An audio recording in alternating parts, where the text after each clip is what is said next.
Hello friends, आपका स्वागत है मेरे चैनल डीप रिवील में। और आज हम आपको बताने वाले हैं ई रूपी के बारे में। वीडियो शुरू होने से पहले आप हमारे चैनल को सब्सक्राइब जरूर कर दें ताकि आने वाली वीडियो की अपडेट आपको मिलती रहे। ई रूपी क्या है और ये कैसे काम करता है? ई रूपी एक कैशलेस माध्यम है जिसे 2 अगस्त 2021 को भारत सरकार द्वारा जारी किया गया। इस कॉन्टैक्टलेस डिजिटल पेमेंट माध्यम का शुभारंभ देश के प्रधानमंत्री श्री नरेंद्र मोदी जी ने वीडियो कॉन्फ्रेंसिंग में किया।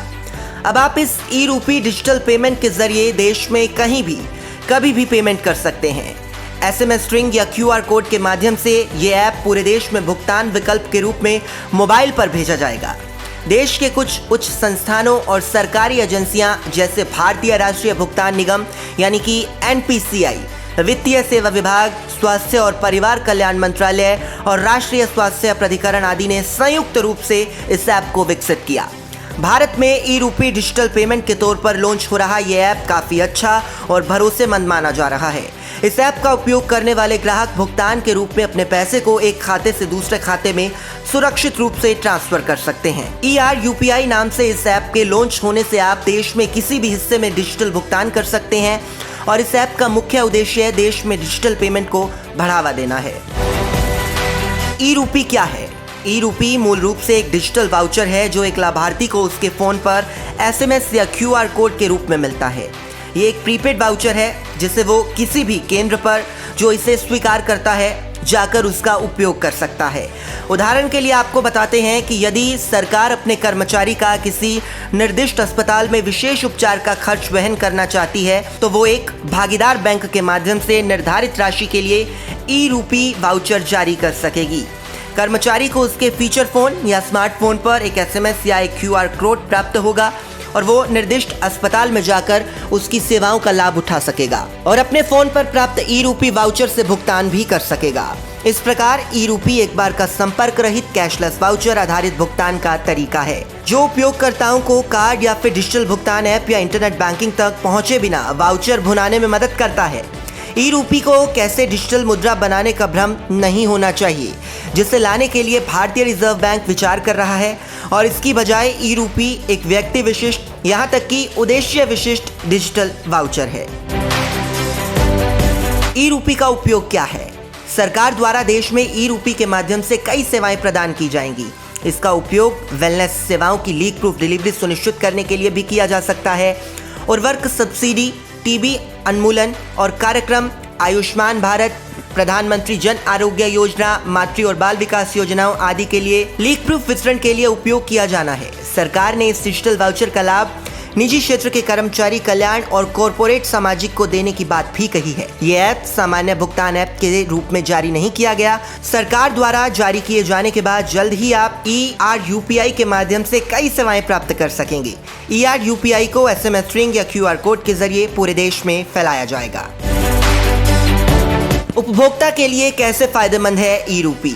ई रूपी के लिए लाभार्थी के पास बैंक खाता होना आवश्यक नहीं है, जो अन्य डिजिटल भुगतान माध्यमों की तुलना में इसकी एक प्रमुख विशिष्टता है। ये एक आसान संपर्क रहित भुगतान पाने की 2 चरणीय प्रक्रिया सुनिश्चित करता है जिसमें व्यक्तिगत विवरण साझा करने की आवश्यकताएं नहीं होती। एक अन्य लाभ ये भी है कि इस ई रूपी बुनियादी फोन पर भी संचालित हो सकता है, इसलिए इसका उपयोग उन लोगों द्वारा भी किया जा सकता है जिनके पास स्मार्टफोन नहीं है या उन जगहों पर भी जहां पर इंटरनेट कनेक्शन कमजोर है।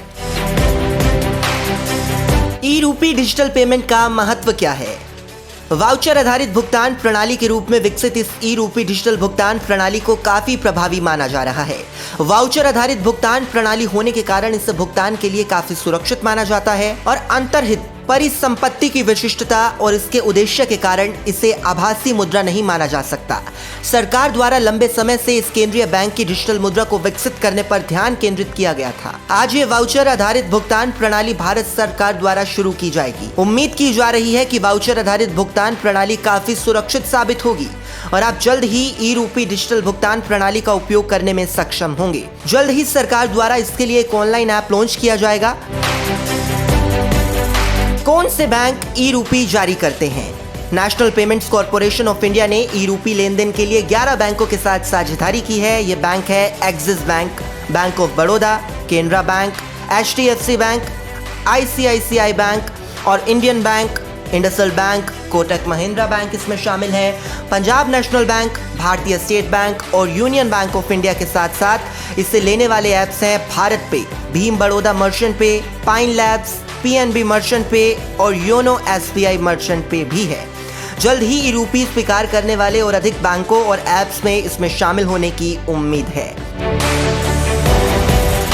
अभी ई-रूपी का उपयोग कहां-कहां किया जा सकता है? शुरुआत में national payments corporation bank of India ने 1600 से अधिक अस्पतालों के साथ करार किया है, जहां ई-रूपी को भुनाया अर्थात उसे भुगतान किया जा सकता है। विशेषज्ञों का कहना है कि आने वाले दिनों में ई-रूपी का उपयोग का आधार व्यापक होने की उम्मीद है। यहां तक कि निजी क्षेत्र में भी इसका उपयोग अपने कर्मचारियों को लाभ देने के लिए कर सकेंगे। सूक्ष्म, लघु और मध्यम उद्योग भी इसे बिजनेस टू बिजनेस लेन देन के लिए अपना सकेंगे। गरीबों तक पहुंचेगी तकनीक। पीएम मोदी ने ई-रूपी को लॉन्च करते समय कहा कि इसका मुख्य लक्ष्य गरीबों तक पहुंच बनाना है।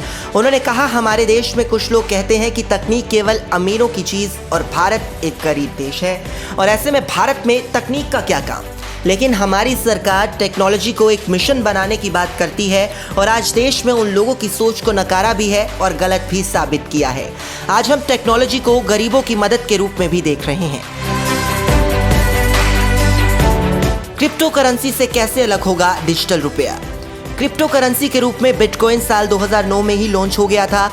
समय के साथ साथ बाजार में इथर, डोगेकॉइन और वजीर एक्स जैसी ढेरों क्रिप्टो करेंसियां आई।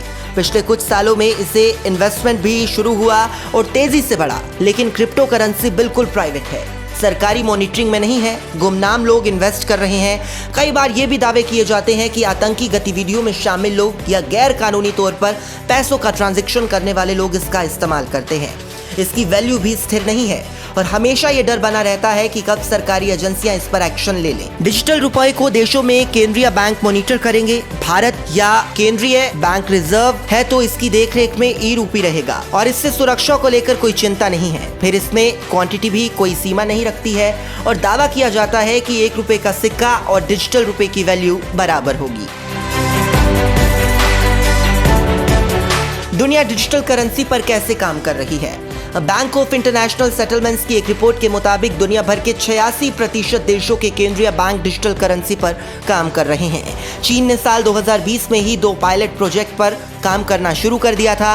दावा किया जा रहा है कि आने वाले साल में चीन पूरी दुनिया में central bank digital currency launch करने वाला पहला देश बन जाएगा। भारतीय राष्ट्रीय भुगतान निगम।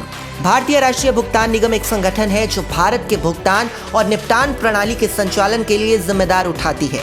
ये संगठन भारतीय रिजर्व बैंक और भारतीय बैंकों के संघ द्वारा आरंभ किया गया है और इस संगठन का मुख्य उद्देश्य ये है कि भारत में मजबूत भुगतान और निपटान बुनियादी ढांचे का निर्माण किया जाए।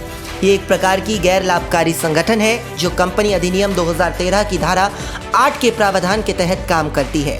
एनपीसीआई भारत में बैंकिंग प्रणाली के नियम और भुगतान और इलेक्ट्रॉनिक भुगतान और निपटान प्रणाली के उपयोग के माध्यम से बुनियादी ढांचे को बनाए रखने के लिए जिम्मेदार भी है।